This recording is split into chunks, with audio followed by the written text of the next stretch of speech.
"Let go of me. Don't do this to me, please, I'm begging you." I screamed as that thing grabbed my foot in that damned forest. But let's start from the beginning. Moving to the isolated house near the forest was supposed to be my escape. For years, I'd been suffocated by the city's chaos, my anxiety spiraling out of control. The doctor said a quiet place might help, somewhere I could breathe and perhaps finally finish my sci-fi novel. The house was perfect, remote, surrounded by trees, only neighbor miles away. It seemed like the sanctuary I desperately needed. From the moment I stepped onto the property, an eerie stillness enveloped me, kind that made the hairs on the back of my neck stand up. I brushed it off as nerves. After all, I was embarking on a new chapter in life. But there was something more to it, something that whispered from the shadows of my past. As a child, I saw things that no one believed. My parents dismissed my stories as mere products of an overactive imagination. But I knew what I saw. Glimpses of figures lurking in the dark, whispers that weren't quite human. Moving to this secluded place brought those memories flooding back, but I convinced myself it was just old fears resurfacing. First 2 days were uneventful. I settled into a routine, hoping the tranquility would spark my creativity. I'd sit at my desk, staring at the blank pages, but nothing came. Frustrated, I decided to explore the forest, thinking the fresh air might clear my mind. Forest was dense, the trees towering above like silent sentinels. The deeper I walked, the more disconnected I felt from the world. It was both liberating and unsettling. Eventually, I stumbled upon a majestic old tree by a serene river. It was the kind of place that seemed to have a story of its own. I sat down, trying to soak in the inspiration. As I gazed at the flowing water, I felt the first spark of creativity.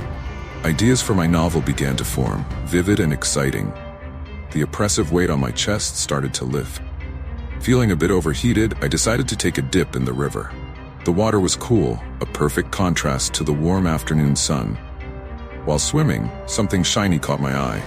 Wedged between 2 rocks was a small, ornate brooch. It looked ancient, its intricate design almost hypnotic. Without thinking, I pocketed it, feeling a strange connection to the little trinket. I climbed out of the water and lay under the tree, exhaustion taking over. I didn't realize how much time had passed until I woke up. The sun had disappeared, placed by the cold, unforgiving darkness of the night. An uneasy feeling settled in my stomach as I got up to head back. Forest, which had seemed so welcoming in the daylight, now felt like a maze of shadows, each one hiding untold horrors. Little did I know, my decision to take the brooch had set something in motion. Something that had been waiting, watching, and now following me back home. The journey back to the house felt interminable. Every rustle in the underbrush, every snap of a twig made my pulse quicken. The shadows seemed to stretch and twist, forming shapes that my mind struggled to comprehend.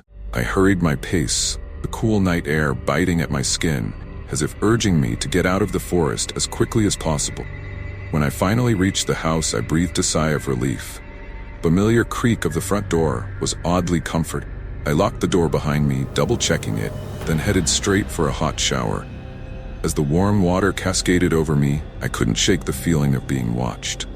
It was as if the very walls had eyes, observing my every move. Afterwards, I examined the brooch more closely. It was truly a beautiful piece, but there was something unsettling about it. The intricate pattern seemed almost alive, shifting subtly as if whispering secrets I couldn't quite hear. I shook off the eerie sensation, setting the brooch on my bedside table before climbing into bed. That night, I had the first nightmare. In the dream, I was back by the river, but everything was cloaked in darkness. The water was no longer clear, but a murky, ominous black.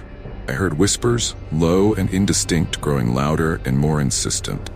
When I turned, I saw a figure standing by the tree, a man with a hatchet, his face obscured by shadows. He took a step toward me, then another, the hatchet glinting menacingly. I tried to run, but my legs felt like lead.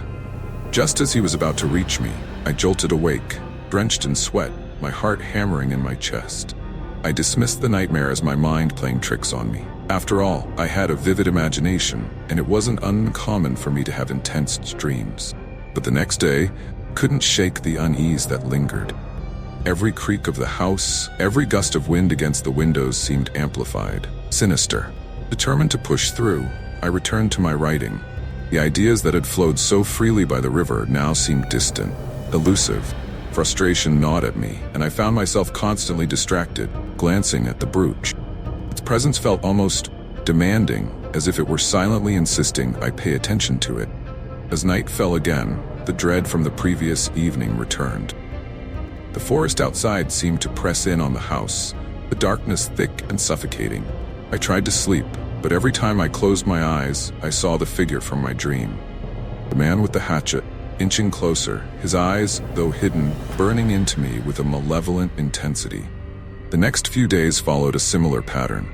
During the day, I tried to write, to ignore the growing sense of fear that gnawed at my sanity. At night, the nightmares grew more vivid, more terrifying. The figure with the hatchet was relentless, each dream bringing him closer and closer, until I could almost feel his breath on my skin. I began to question my own reality. Was the brooch cursed? Had I unleashed something by taking it from the river? The rational part of my mind told me I was being ridiculous, that it was all just my imagination running wild. But deep down, a primal fear took root, whispering that I had made a grave mistake. And then one night, the nightmares crossed into reality. I woke to the sound of footsteps echoing through the house, slow and deliberate. My heart pounded as I strained to listen, every instinct screaming at me to stay quiet, to stay hidden. The footsteps grew louder, closer, until they stopped just outside my bedroom door. I held my breath, my eyes locked on the door handle, waiting for it to turn, waiting for the nightmare to step through into the waking world. The sound of footsteps outside my bedroom door froze me in place.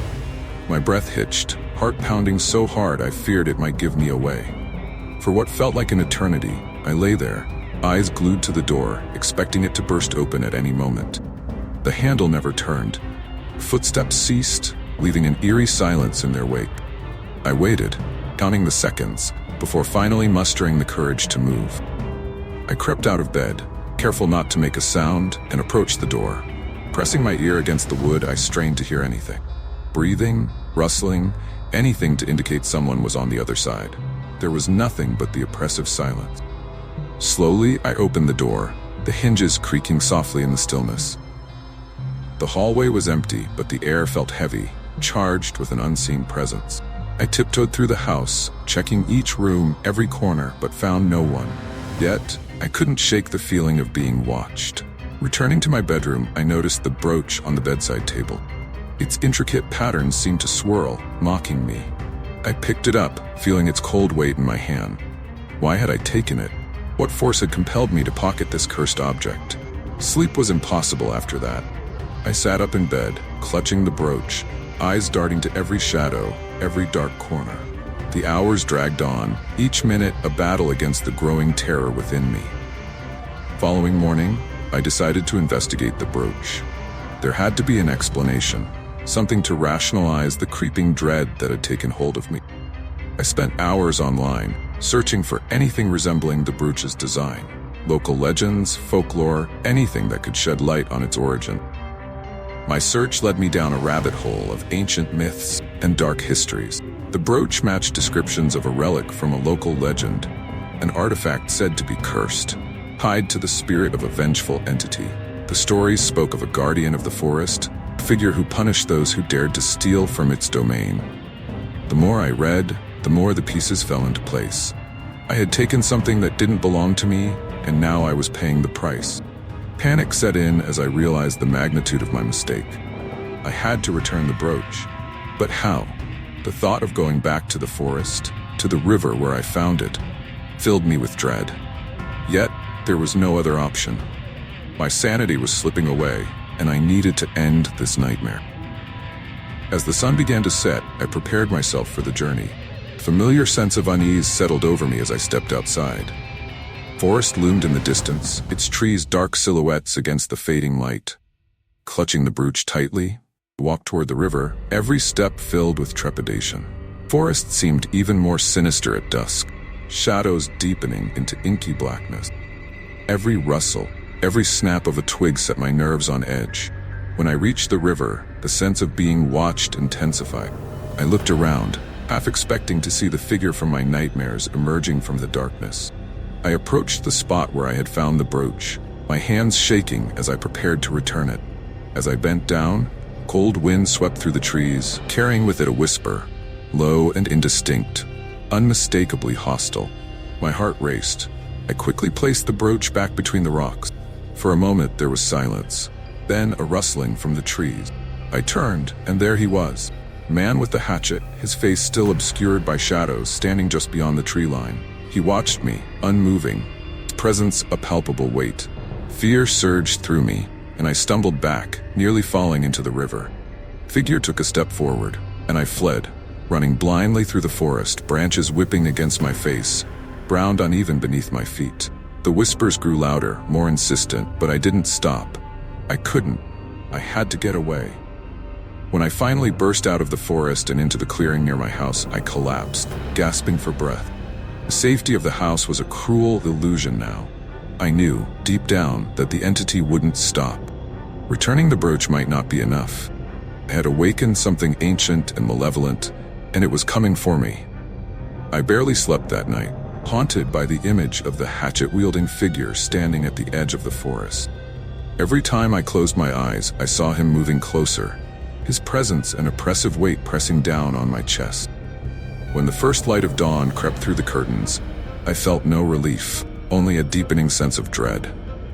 I tried to go about my day as usual, but the unease was relentless. Every creak of the house, every whisper of wind through the trees felt charged with menace.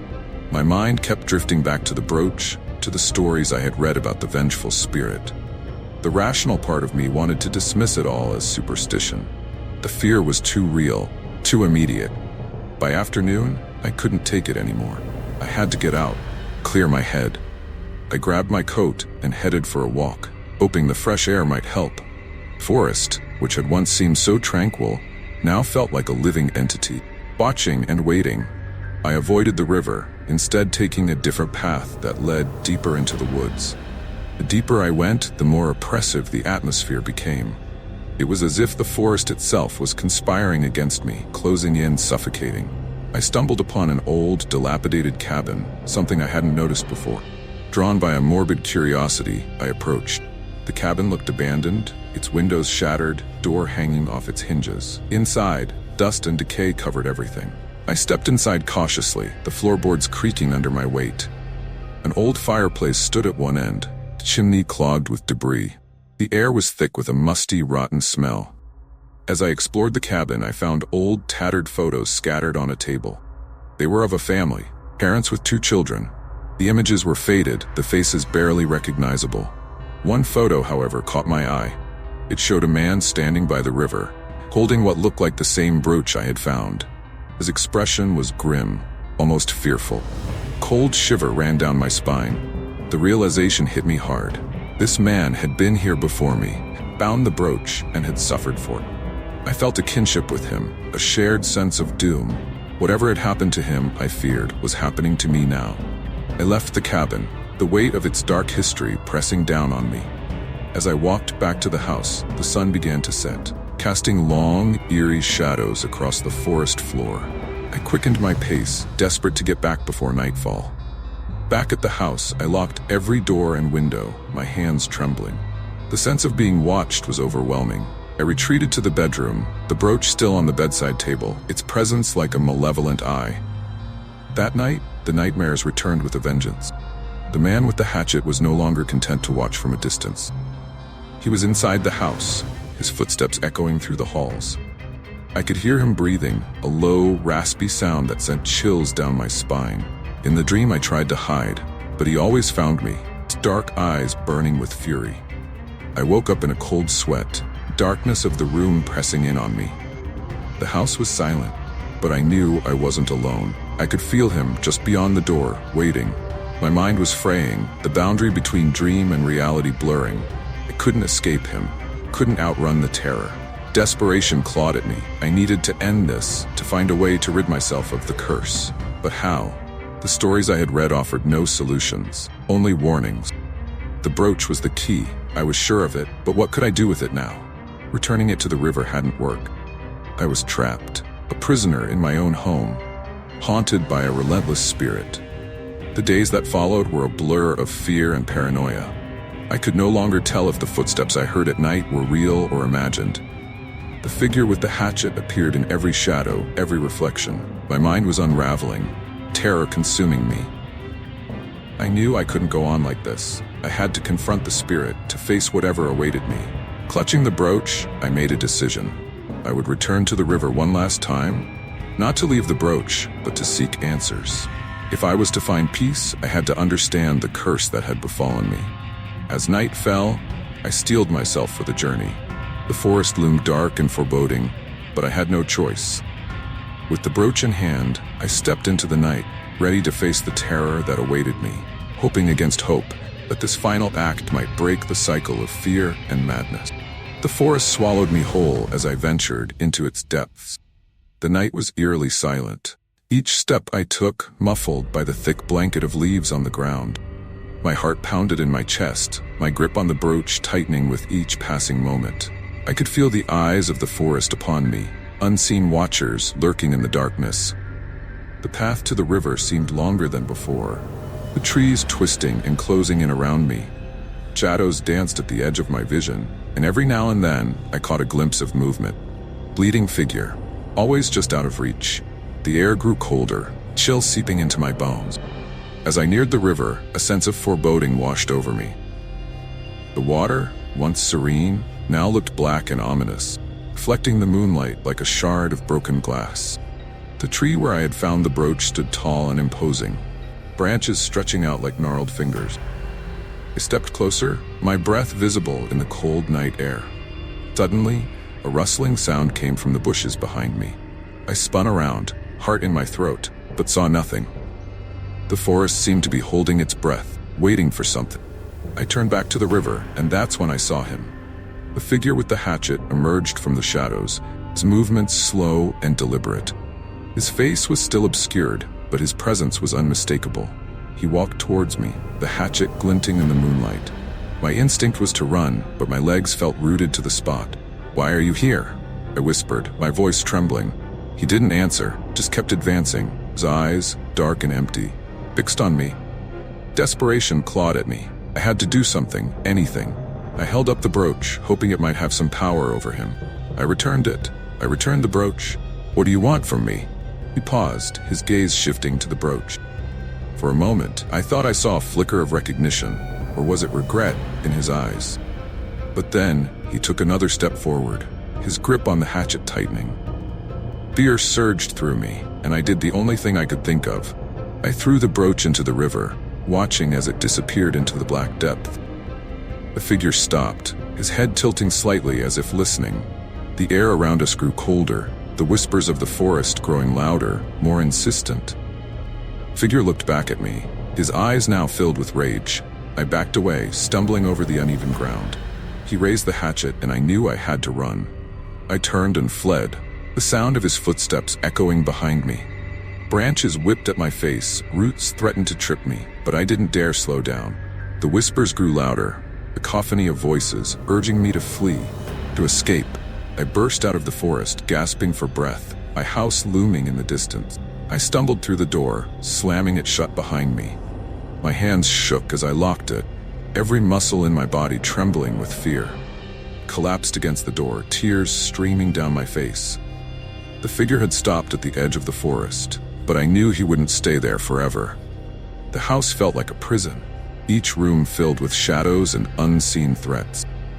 I couldn't escape the feeling of being watched, the oppressive presence that had followed me from the forest. The whispers continued, constant reminder that I was never truly alone.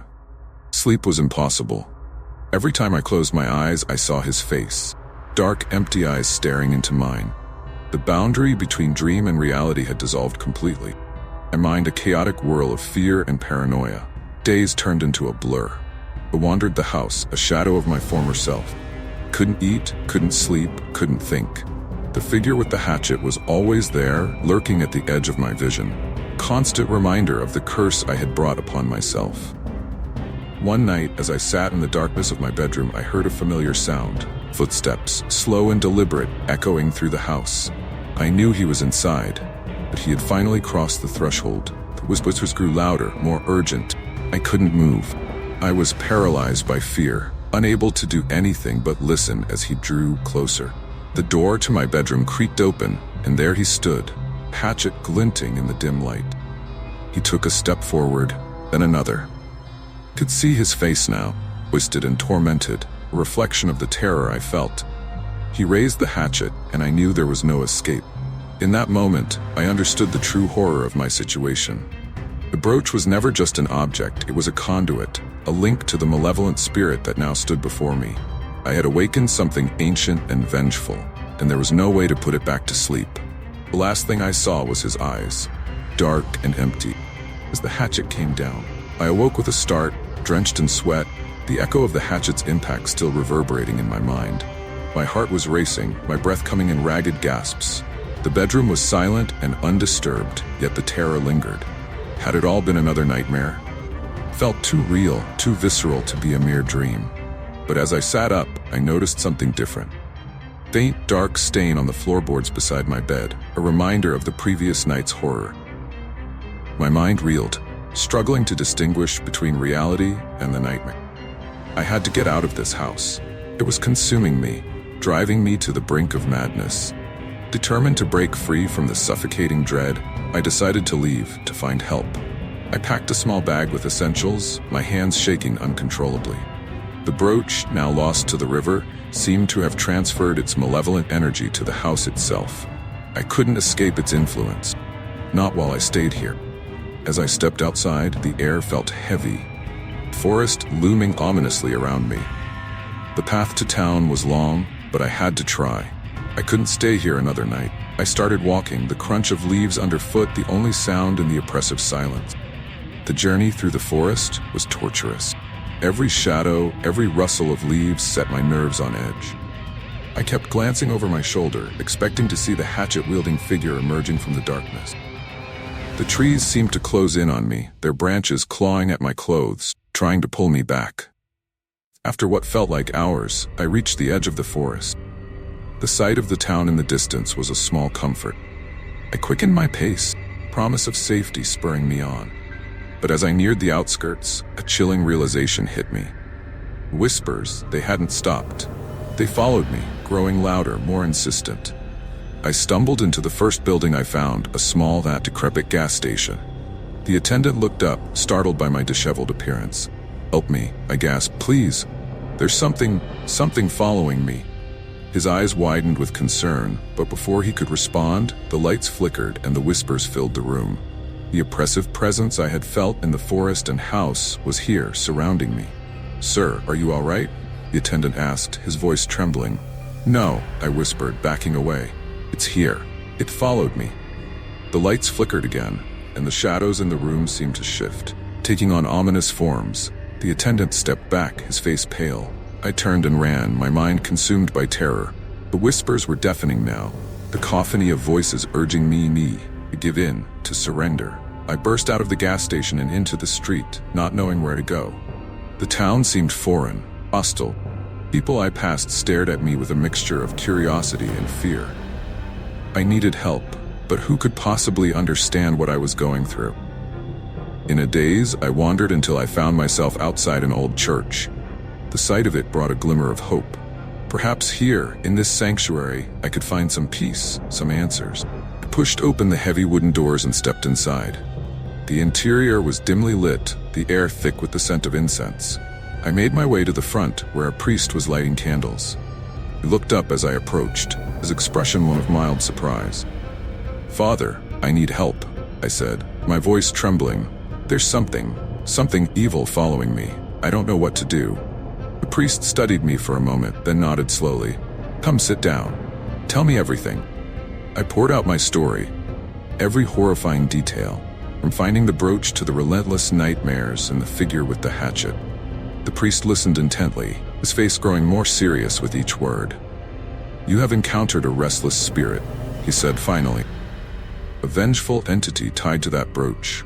By disturbing it, you have awakened its anger. What can I do?" I asked, desperation in my voice. "The brooch must be destroyed," he replied, "and a cleansing ritual performed to sever the entity's hold on you. But it will not be easy. The spirit will resist, and you must be strong." How do I destroy it? It's in the river. Priest shook his head. We must retrieve it and bring it here. Only then can we begin. The thought of returning to the river filled me with dread, but I had no choice. It was the only way to end this nightmare. The priest gave me a small vial of holy water and a set of instructions for the ritual. With a heavy heart, I set out once more, the whispers still echoing in my mind, the final confrontation looming like a dark storm on the horizon. The journey back to the river was fraught with an unbearable sense of dread. Every step felt like a march towards my doom, the shadows of the forest looming taller, darker. The vial of holy water in my pocket felt like a fragile lifeline, its weight a constant reminder of the daunting task ahead. As I approached the river, air grew colder, the whispers intensifying into a haunting chorus. The moon cast an eerie glow on the water, its surface rippling as if disturbed by unseen forces. I stood at the edge, my breath visible in the chilling air, and summoned every ounce of courage I had left. I have to find it, I muttered to myself, stepping into the icy water. The cold bit into my skin. I pressed on, wading deeper until the water reached my waist. I searched the murky depths, my hands numb and trembling. The brooch had to be here, somewhere. After what felt like an eternity, my fingers brushed against something hard and cold. Pulled it up, the brooch glinting in the moonlight. Belief washed over me, but it was short-lived. The forest around me seemed to come alive, the whispers growing louder, more menacing. The figure with the hatchet was close. I could feel his presence, his rage. Clutching the brooch tightly, I scrambled out of the river and ran. The forest was a blur, my vision narrowing as panic set in. The whispers followed me, a relentless chorus urging me to give up, to surrender. But I couldn't stop. I had to get back to the church, to the priest, to safety. The church loomed ahead, its doors open as if welcoming me into its sanctuary. I burst inside, gasping for breath, brooch clutched in my trembling hand. The priest was waiting, his expression grave. "You found it," he said, relief mingled with urgency in his voice. "Come, we must begin the ritual." We moved to the altar, candles casting flickering shadows on the walls. The priest laid out the tools for the ritual, a silver bowl, a white cloth, and the vial of holy water. He instructed me to place the brooch in the bowl, then began to chant, his voice steady and strong. As the ritual progressed, the air grew thick with tension. The whispers outside the church walls grew louder, more desperate. The figure with the hatchet was close, his presence pressing against the boundaries of the sanctuary. I could feel his hatred, his rage, palpable force that threatened to consume us both. The priest's chanting reached a crescendo, and he poured the holy water over the brooch. The water sizzled and steamed, a faint glow emanating from the bowl. The whispers turned into screams, the air vibrating with the spirit's fury. The candles flickered violently, the shadows dancing wildly. Suddenly, the doors of the church flew open, and the figure stood there, his dark eyes burning with anger. He stepped forward, hatchet raised, his gaze locked on the brooch. The priest's voice faltered, but he continued the ritual, his chants growing louder, more insistent. I stood frozen, the weight of the spirit's presence pressing down on me. The figure advanced, each step slow and deliberate. I knew this was the moment, the final confrontation. The brooch began to glow brighter, the holy water crackling with energy. "Finish it," the priest shouted, his voice breaking through my paralysis. With a surge of determination, I grabbed the brooch from the bowl. It burned my hand, but I held on, raising it high. The figure paused, his eyes narrowing. For a moment, the whispers stopped, the air thick with anticipation. "By the power of this ritual, I command you to leave," I shouted, my voice trembling but strong. The brooch pulsed with energy, the glow intensifying. The figure let out a guttural scream, his form flickering, destabilizing. He raised the hatchet, but before he could strike, the brooch exploded in a blinding flash of light. The force threw me back, the air crackling with the spirit's final, anguished cry. When I opened my eyes, the figure was gone. Church was silent, the oppressive weight lifted. The brooch lay shattered on the floor, its curse broken. I lay there exhausted, the priest's voice a distant murmur as he helped me to my feet. "It's over," he said, his eyes kind but weary. "The spirit has been banished." Relief washed over me, mingled with a profound exhaustion. The ordeal had taken its toll, but I had survived. The whispers were gone, the figure with the hatchet, a fading memory. I looked at the shattered brooch, a symbol of the nightmare I had endured, and felt a tentative hope for the first time in days. As I left the church, the first light of dawn broke through the trees, casting a warm glow over the forest. The terror of the past weeks seemed to dissolve in the morning light. I knew I had a long road to recovery ahead, for now, I was free. Curse had been broken. With it, the dark presence that had haunted me. I took a deep breath, the air fresh and clean, and walked towards a future that, for the first time in what felt like forever, held a glimmer of hope. The relief I felt as I walked out of the church was profound, but it was short-lived. The light of dawn, though warm and inviting, could not erase the scars left by the ordeal. My mind was a battlefield, the memories of the hatchet-wielding figure etched deeply into my psyche. The whispers were gone, but their echo remained, a constant reminder of the darkness I had faced. I returned to my isolated house near the forest, hoping to find some semblance of peace. The house was just as I had left it, silent, foreboding.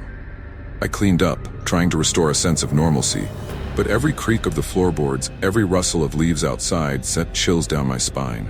Days turned into weeks, and I struggled to reclaim my life. Sleep was elusive, my nights plagued by nightmares. In my dreams, the hatchet-wielding figure still pursued me, his dark eyes burning with relentless fury.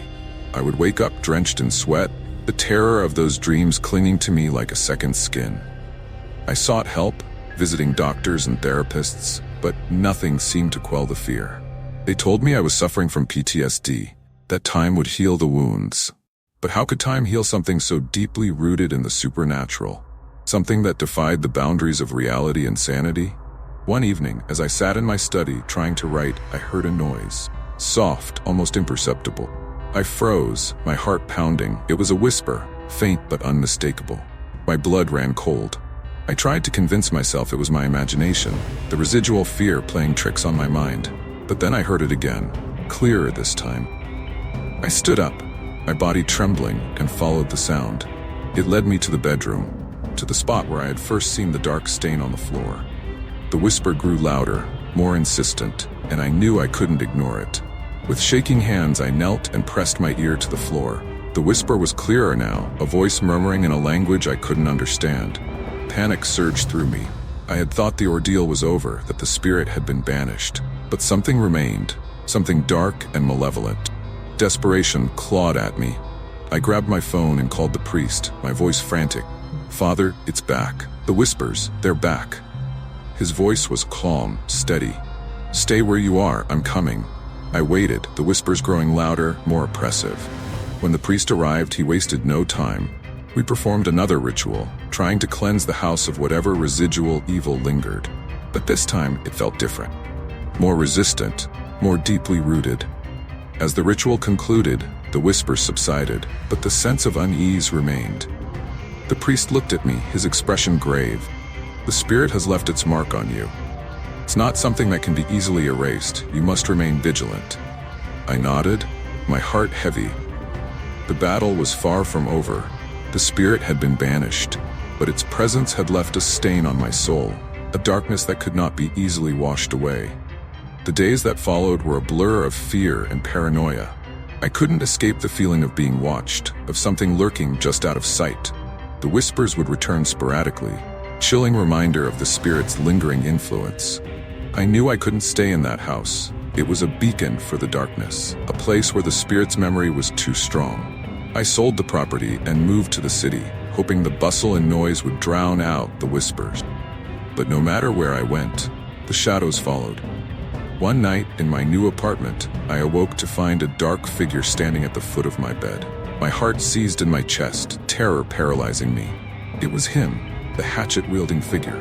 His eyes burned with the same relentless fury, and I knew then that I could never escape. The brooch might have been destroyed, but the curse was never truly lifted. The figure took a step forward, the whispers filling the room. My scream caught in my throat as he raised the hatchet, the blade glinting in the moonlight. I realized, in that final moment, that the spirit had bound itself to me, feeding off my fear, my torment. The last thing I saw was his dark eyes, empty and hollow as the hatchet came down. And then, there was only darkness. If you liked this real and horrifying story, leave your like and subscribe to the channel. Check out this other real horror story appearing in the video. Thanks for watching.